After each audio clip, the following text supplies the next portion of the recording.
চায়নাতে উচ্চশিক্ষায় 2026 March ইনটেকে scholarship সহ অ্যাডমিশন নেওয়ার কিছু কৌশল নিয়ে আজকে আলোচনা করব।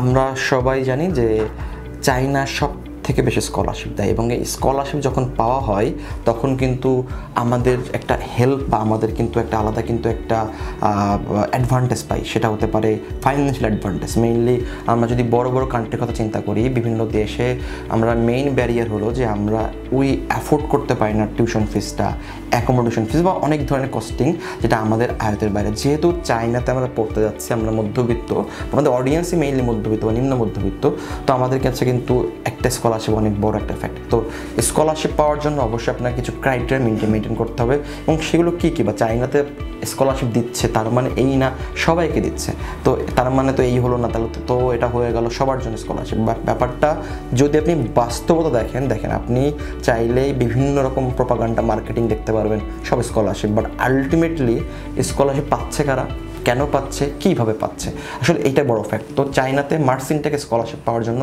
কিছু ট্রিক্স যদি আমি বলি আপনাকে মাথায় রাখতে হবে। প্রথমেই হবে আপনাকে সিলেক্টিভ কিছু ভার্সিটির বাইরে আপনাকে মাল্টিপল অপশানে চিন্তা করতে হবে। চায়নাতে সকল ইউনিভার্সিটি সেম স্কলারশিপ প্রোভাইড করে না।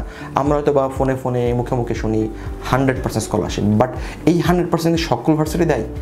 আদৌ কি সকল ভার্সিটি দিচ্ছে বা প্রিভিয়াস কি সবাই পেয়েছে?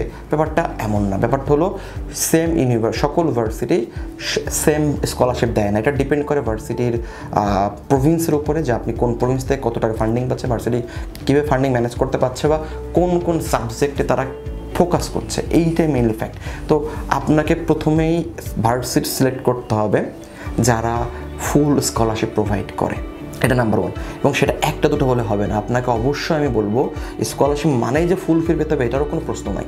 আপনাকে ধরে রাখতে হবে ফুল ফ্রি স্কলারশিপ, ধরে রাখতে হবে টিউশন ফি স্কলারশিপ, ধরে রাখতে হবে 50% স্কলারশিপ, সবই তো স্কলারশিপের আন্ডারে। আপনাকে তিনটা ধরেই আপনাকে মোটামুটি 8টা থেকে 10টা ভার্সিটিতে অ্যাপ্লাই করতে হবে, নাম্বার ওয়ান ট্রিক্স। সেকেন্ড হলো কিছু ভার্সিটি আছে যে সাবজেক্ট ওরিয়েন্টেড স্কলারশিপ দেয়। যেমন যদি বলি পেট্রোলিয়ামে আপনি একটা স্কলারশিপ পাচ্ছেন, আপনি যদি ধরি আপনি সাইবার সিকিউরিটিতে পাচ্ছেন, আপনি মেকানিক্যালে পাচ্ছেন, কম্পিউটারে পাচ্ছেন, তো একই ভার্সিটিতে 4টা সাবজেক্ট আছে, 4টা সাবজেক্টে আপনি সেম স্কলারশিপ না, ভাগ করে। তো আপনাকে ফোকাস করতে হবে কোন ইউনিভার্সিটিতে কোন সাবজেক্টে আমি বেশি স্কলারশিপ পাবো, আপনাকে ওইভাবেই আপনাকে অ্যাপ্লাই করতে হবে। আপনাকে এই গোমরটা রাখা যাবে না যে আমার কম্পিউটার সায়েন্সই লাগবে, আমার 500-র মধ্যে র্যাঙ্কিং লাগবে, আমার গংজু, বেইজিং, সাংহাই সিটি লাগবে, এই গোমর রাখলে আসলে আলটিমেটলি দেখা গিয়েছে কি বাস্তবতা বলে এই সকল শিক্ষার্থী খুব একটা অ্যাডমিশন হয় না।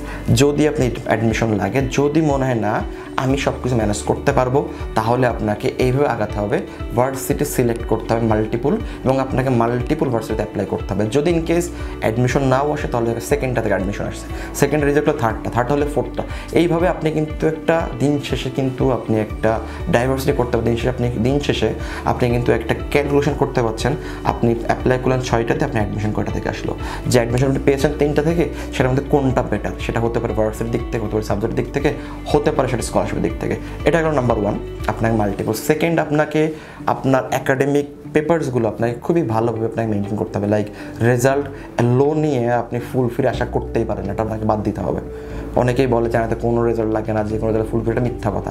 চায়নাতে মিনিমাম যদি বলি, আমি যদি এক্সপিরিয়েন্স থেকে বলি, এই 25 সালে সেপ্টেম্বর ইনটেক এক্সপিরিয়েন্স থেকে, তাহলে আপনাকে ফুল ফ্রির জন্য মোটামুটি হলেও আপনাকে 4.5 আপ রেজাল্ট পেতে হবে জিপিএ এইচএসসিতে, অথবা ডিপ্লোমাতে 3.2 আপ আপনার পেতে হবে। এর নিচে হলে আমার মনে হয় না 26 সালে আপনি স্কলারশিপ ফুল ফ্রি পাবেন এটা। এবং সাথে আপনাকে যে নেসেসারি ডকুমেন্টসগুলো ভার্সিটি ওয়াইজ সেটা আপনাকে প্রিপেয়ার রাখতে হবে। এটা যেন এমন না হয়, সাপোজ চায়নাতে সকল ভার্সিটি সেম ডকুমেন্ট চায় না, কোনো ভার্সিটি আছে যারা ব্যাংক স্টেটমেন্ট চায় না, কোনো ভার্সিটি আছে যারা ভিডিও চায় না, কোনো ভার্সিটি আছে যারা মেডিকেল চায় না, তো এটা ভাগ করে আছে। তো আপনাকে প্রপার সকল ডকুমেন্টস আপনাকে গোছায় রাখতে হবে। কোনো ভার্সিটি আছে যারা এক্সট্রা করে তারা কী চায়, তারা রিকমেন্ডেশন লেটার চায়, কোনো ভার্সিটি আছে যারা এক্সট্রা করে প্যারেন্টস এনআইডি কার্ড চায়।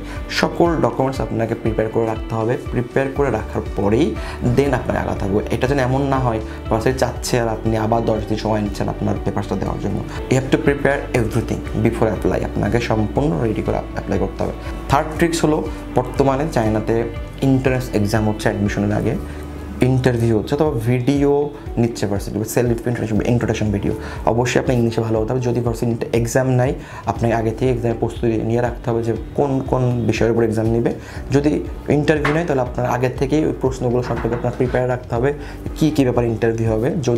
যদি ভিডিও জাস্ট শুধু ইন্ট্রোডাকশন নাই, তাহলেও আপনাকে সুন্দরভাবে ইন্ট্রোডাকশনগুলো বলতে হবে।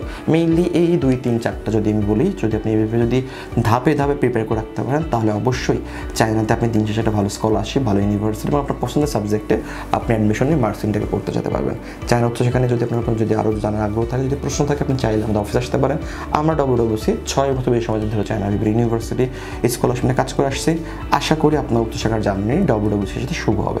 ভালো থাকবেন। আসসালামু আলাইকুম।